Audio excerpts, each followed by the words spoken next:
Hi, my name is Phan, and today the disease I'll be discussing over is shingles, otherwise known as the herpes zoster. So let's begin. So, what is shingles? Shingles is not a virus, but a disease. The virus is called the varicella zoster virus, or the VZV. It is the same virus that gives you the chickenpox disease.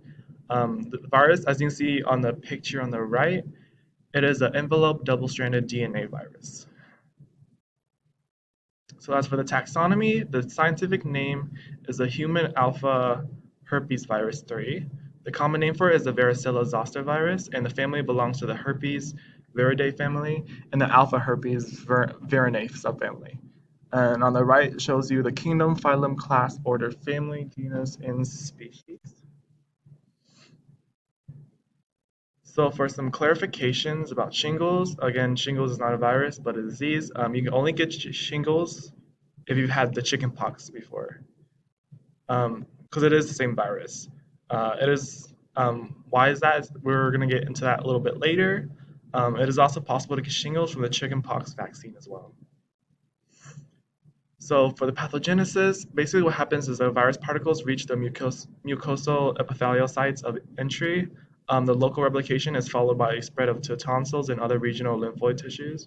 The VZV gains access to the T cells, and then the infected T cells then deliver the virus to the cutaneous sites of replication.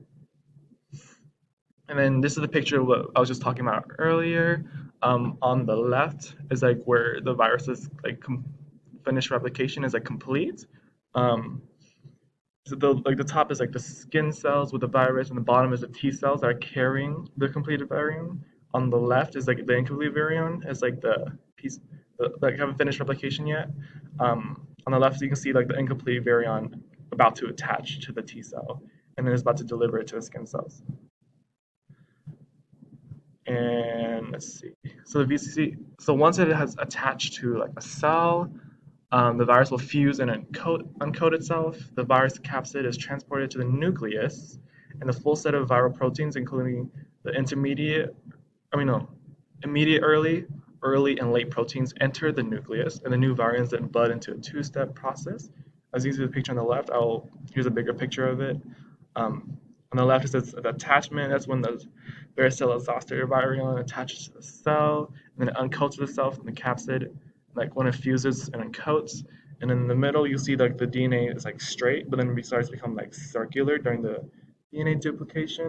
And then there'll be like the immediate early protons are released, and then the early protons or the E protons, and the L protons, which are the late protons, starts to unweave itself. And then once that is done, the nucleocapsid proteins start to assemble into the virus, and then it'll leave the nucleus, and until it's fully assembled with a secondary envelope, and then it will like leave the cell through lysis, and that's when the cell is lysed. So some notable strains, there are about 22 strains of the varicella zoster virus. Among the 22 strains, there are 5 genotypes among the 22 strains, as you can see on the left. They're separated by clades, clade 1 through 5. Not much is really known about the strains, but people are still studying about them. So as for incidence and prevalence, as the incidence, the people that have it as of right now is about 4 of 1,000 in the US, Europe, Canada, Asia, and Australia. As for prevalence, the rate is about 1/3 of people who will develop shingles. So basically, out of everyone, about 1/3 of people have gotten shingles. Um, and this rate is obviously a lot higher when you're an adult, much higher when you're around the age of 50 to 70. And this picture basically shows like the geographic. So like the blue is like where most people have shingles. The green is where like it's about like average. So like as in Texas, we have like an average amount of shingles, and then as for like the lighter states towards the west, you see that there's like less cases of shingles. That means this is probably like for like the chickenpox cases. There is probably less chickenpox cases in the west, and there have been a lot more, I guess, in the middle and the east. So recurrence, mortality, hospitalization for the recurrence. So like you can get shingles twice. It's really rare. It's about like 3 to 5% of patients will have shingles twice. Um, about 0.25% of shingle cases result in death. Also, very low mortality rate. And about again, this is also rare. Like 3% of cases need hospitalization. Generally, when you get shingles, the side effects aren't that severe. It's still pretty painful, but you won't generally need hospitalization. So, some historical perspective.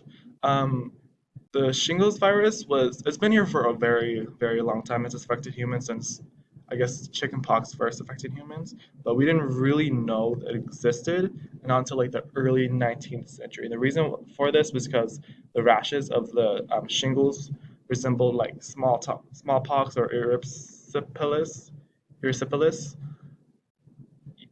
Yeah, so like the early doctors would just assume it was like something else, and I guess, and then towards like the later 19th century, it was discovered the virus, the VSV virus, was discovered in nerve cells, and it wasn't until like the 20th century that when the virus when they discovered the virus that gives you chickenpox was actually the exact same virus that gives you shingles.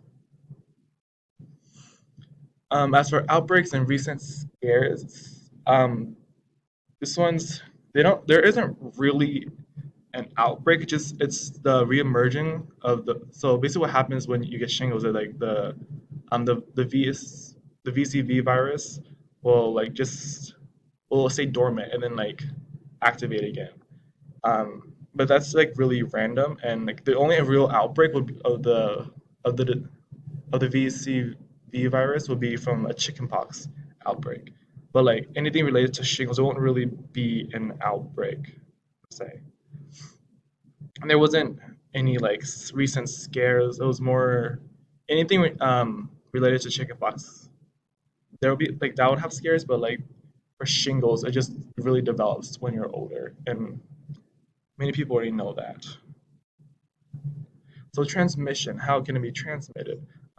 Shingles can be transmitted um, when a patient's lesions break open and spread the virus who come into contact with it. So basically, the fluids of the lesions, and when you come in contact with that, you can get the VCV virus. You can't get shingles from someone else, technically. You can, however, get chickenpox from someone who has shingles, because again, it is the same virus, but like chickenpox comes first. As for people at risk, anyone who's had chickenpox before may get shingles. People who've had the chickenpox vaccine may also get shingles. People who are above the age of 50 are at much higher risk of getting shingles. And women are more likely to get shingles, although many people do not know why. As for the prevention, just get the shingles vaccine, the Shingrix, at age 50. Um, a- there was a doctor that recommended getting it at age 15. However, there is a shortage of it, so that's why they encourage you to get it at age 50. Um, this one is one of the newer vaccines with a 80 to 90% success rate. Um, if you've never had chickenpox before, it is actually recommended that you get the chickenpox vaccine instead of the shingles vaccine. And the reason for this is that the shingles vaccine works very different compared to the chickenpox vaccine. The chickenpox vaccine has like the weakened virus in it, while the shingles vaccine has the protein in it and prevents the reemerging of the virus.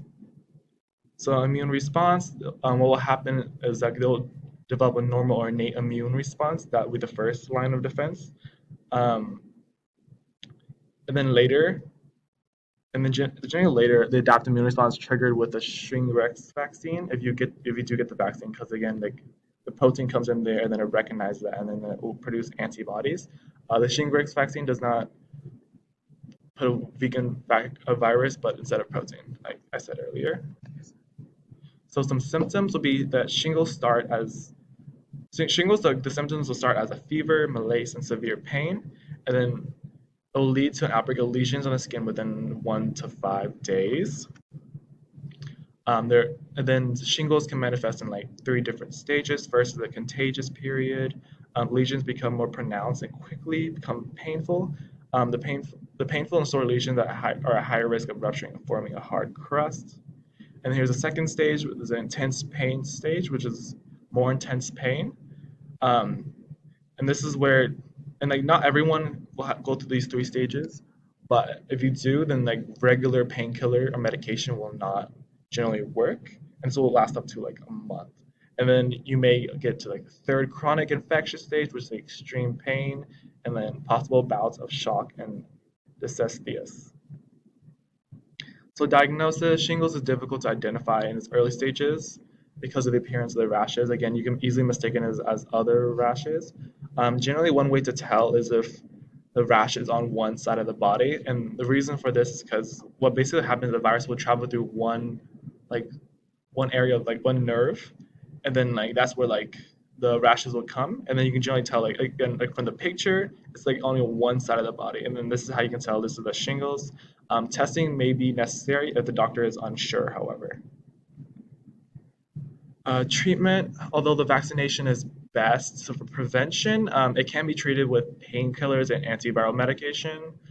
There isn't really a cure for it, but you can take these medications. Some antiviral medications include Zolfirax and Valtrex, and painkiller medication will vary depending on the severity.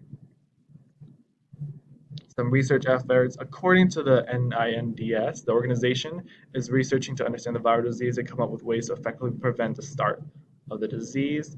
And there has also been other studies to understand how the virus travels within the sensory neurons and how it pathogenically replicates. And some future outlooks.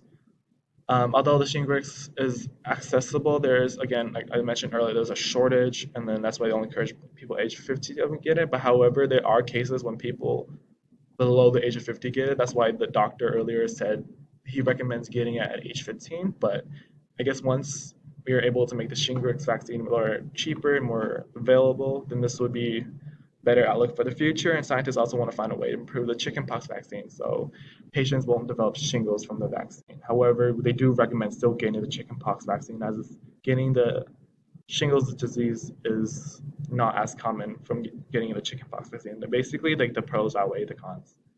And here are my source, and that's basically it. This is my presentation. Thank you.